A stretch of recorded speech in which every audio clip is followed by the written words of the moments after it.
ప్రస్తుతం TDP MLA Anitha గారు madam ఉత్తరాంధ్రలో దాదాపుగా అనుకోని సీట్లు వచ్చినాయి. సో దీని ఏ రకంగా ఉంది?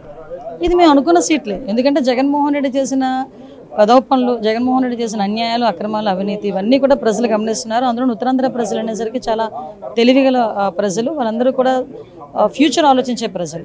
సో కంపల్సరీగా జగన్మోహన్ రెడ్డి అనే వ్యక్తిని పారద్రోలాలి అని ఒకే ఒక కాన్సెప్ట్తో ఉత్తరాంధ్ర అంతా కూడా ఏకమై ఈరోజు మేము అందరం కూడా గెలవడం జరిగింది. ప్రజలు గెలిపించడం జరిగింది. ప్రజలు కూడా ఎంత కసిగా ఉన్నారు, జగన్మోహన్ రెడ్డి అంటే ఎంత యావగింపుగా ఉన్నారో చాలా క్లియర్గా అర్థమవుతుంది.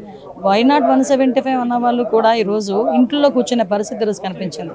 ఒక మంత్రి కూడా గెలవలే అంటే ఈరోజు ప్రజల్లో వ్యతిరేకత ఎంతవరకు ఉందో జగన్మోహన్ రెడ్డి మీద అర్థమవుతుంది. అట్ ద సేమ్ టైం ఈరోజు మమ్మల్ని నమ్మి గెలిపించినందుకు ప్రత్యేకంగా ప్రజలందరికీ ధన్యవాదాలు తెలియజేసుకోవడంతో పాటు మాకున్న బాధ్యతను కూడా మేము గుర్తిరిగి ఫ్యూచర్లో పనిచేస్తామని చెప్పి ప్రధానంగా మాజీ మంత్రి రోజా కానీ లేకపోతే నాని కానీ చాలా అసభ్యకరమైన వ్యాఖ్యలు చేశారు. సో వాటికి ఎటువంటి ట్రీట్మెంట్ ఉంది?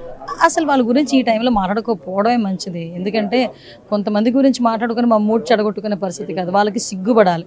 నిజంగా కరెక్ట్గా చెప్పాలంటే ఈ ఓటమే వాళ్ళకి లాగి పెట్టి చంపదెబ్బ కొట్టినట్టు. ఈ ఓటమి అంటే ఇదే కొడాలని మేము ఇలా పంపించేస్తాం అలా పంపించేస్తాం పెద్ద మనిషి కౌంటింగ్ సెంటర్ నుంచి అతనే ఫస్ట్ వెళ్ళిపోయిన మనిషి. ఈరోజు చంద్రబాబు నాయుడు గారు గెలిస్తే కుప్పంలో నేను ఇంటి ముందు కూర్చొని చెప్పులు తుడుస్తానన్న కొడాలని ఈరోజు చంద్రబాబు నాయుడు గారు చెప్పులు మనల్ని పంపించమంటాడో లేకపోతే ఆయన వచ్చి తీసుకెళ్తాడో ఆయనే అనుకోవాలి. సో ఇలాంటివన్నీ ఉన్నాయి. ఓవరాల్గా వాట్ ఎవర్ ఇట్ మేబీ వాళ్ళు ఓటమి దాంట్లో ఉన్నారు, మేము గెలుపు ఆనందంలో మేము ఉన్నాం. డెఫినెట్గా ప్రజలు మాకు ఇచ్చిన మ్యాండేటరీని మేము కంపల్సరీ పూర్తి చేయాలి కాబట్టి మేము దాని మీద దృష్టి పెడతాం. సో ఇది మొత్తం మీద చూసుకుంటే పూర్తి స్థాయిలో 30 విమర్శలు సద్విమర్శలు కాదు, ఎవరైతే కొడాలి నాని కానీ లేకపోతే వంశీ కానీ రోజా చేసిన వ్యాఖ్యల గురించి తాము ఆలోచించాల్సిన పని లేదు.